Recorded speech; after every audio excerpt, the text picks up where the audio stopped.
Good morning guys, this is Raj माहौरे।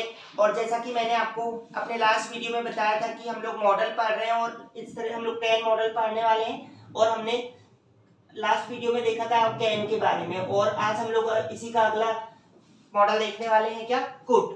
तो guys सबसे पहले मैं आप लोगों को बता दूं, जो मॉडल है वो बहुत ही ज्यादा इंग्लिश स्पीकिंग में यूज होता है।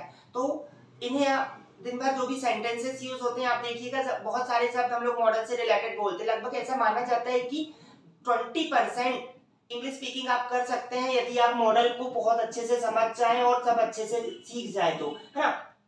जैसे मैं कुछ एग्जांपल देता हूँ, हम अक्सर बोलते रहते हैं मैं जा सकता हूँ, तुम्हें ऐसा नहीं करना चाहिए, वो यहाँ आ सकता था, है ना, मुझे इस काम को करने की आवश्यकता है, मैं ये करना चाहूंगा। इस तरह से हम लोग बहुत सारे सेंटेंसेस जो है मॉडल से रिलेटेड डेली स्पीकिंग करते हैं। तो बस आप day by day daily model सीखें और उन्हें बोलने की कोशिश करेगा। सो आई होप कि आफ्टर कंप्लीटिंग द मॉडल आप इजीली 20% इंग्लिश स्पीकिंग कर सकते हैं। यस, तो that's why it is very important. और हम लोग कल कैन के बारे में देख चुके हैं, अब हम लोग देखते हैं कुड।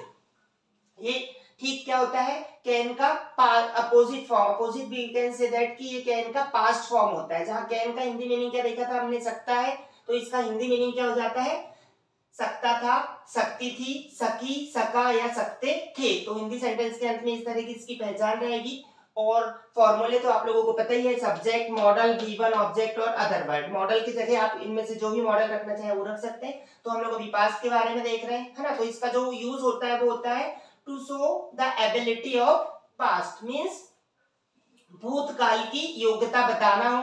जैसे मैं 10th क्लास में बहुत पढ़ाई कर सकता था, वह बहुत तेज भाग सकता था, है ना, कल वह मेरे घर आ सकता था। इस तरह के सेंटेंसेस जहां पर हम क्या करते हैं, पास्ट में किसी की एबिलिटी जो रहती है, योग्यता होती है, उसे बताने के लिए कुड का यूज करते हैं। तो देखिए गाइस, इसका अफर्मेटिव फॉर्मूला होगा सब्जेक्ट, कुड, वी1, ऑब्जेक्ट और अदर वर्ड। और नेगेटिव बनाने तो कुड के बाद not, means subject, could not, V1, object और अदर वर्ड। इस तरह से आप कुड को बहुत आसानी से यूज कर सकते हैं। देखिए जैसे कुछ एग्जांपल मैंने यहाँ बताए हैं। मैं 2 साल पहले बहुत तेज भाग सकता था, ये मेरी पास की एबिलिटी थी मान लीजिए। तो क्या हो जाएगा, I could run very fast. पहले को क्या बोलेंगे, बिफोर 2 इयर्स। तो क्या हो गया, I could run very fast before 2 years. उसी तरह से वह नहीं आ सका, है ना, तो क्या हो जाएगा, ही कुड नॉट कम। मैं अंग्रेजी बोल सकता था, क्या होगा, आई कुड स्पीक इंग्लिश। तुम नहीं जा सकते थे, यू कुड नॉट गो। वह तेज भाग सकता था, he could run very fast. तो इस तरह से जहां भी सकता था शब्द आए, आप कुड प्लस वी1 और नेगेटिव है तो कुड नॉट प्लस वी1। जैसे और कुछ एग्जांपल देखते हैं हम लोग। जैसे रवि कल घर आ सकता था, क्या होगा, Ravi could come home yesterday. वह जगह पर नहीं पहुंच पाया, he could not reach on place।